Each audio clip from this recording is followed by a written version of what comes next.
Well, Bitcoin is nearing the $10,000 milestone and even attracting attention on Capitol Hill, where Federal Reserve Chair nominee Jerome Powell said the Fed has its eyes on the cryptocurrency.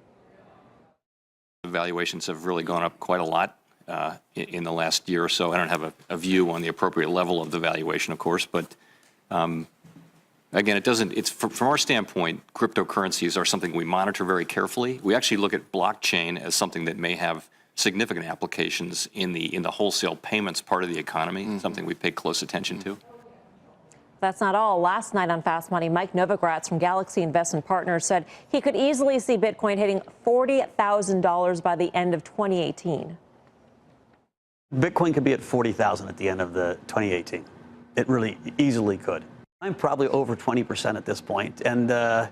You know, because it keeps going up, and I take some off, and then I get, well, why am I taking it off, and I buy more, and maybe it's even 30%.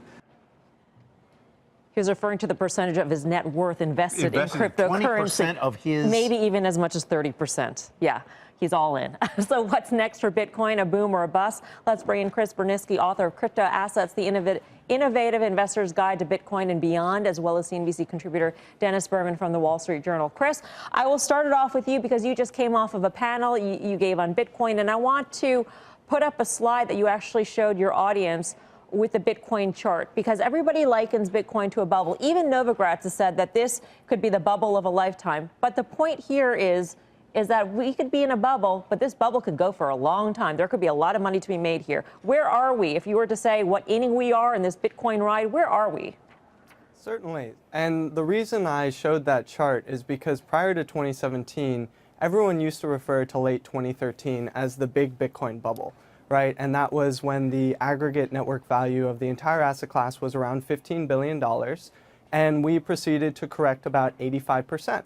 So November 2013 to January 2015, we had a massive drawdown. Lots of people said, you know, this is useless, this is going nowhere. And now here we are with Bitcoin at 10,000, and everyone wants to call it a bubble again.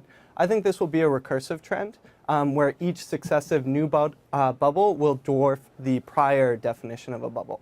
Dennis, what is Bitcoin? Is it a means of exchange or an asset class? And does it matter if it is just one or just the other?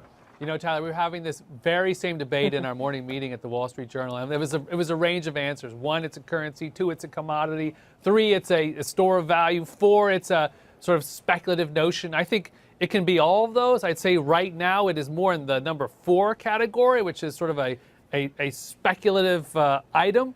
To go up 100% more, so you're going up from, or sorry, go up $1,000 more from 9,000 to 10,000 in a matter of days. I don't think its intrinsic value has changed that significantly. It's really just expectations and speculative expectation that's pushing it there. Isn't so I put it it in number different, 4. though, Dennis, from every other bubble that Bitcoin is compared to, whether it be the tech bubble or the tulip bulb mania, in that there's a limited number of Bitcoin that can ever be mined. So you have demand going up, but supply will basically will be capped at a certain number of Bitcoin to be mined.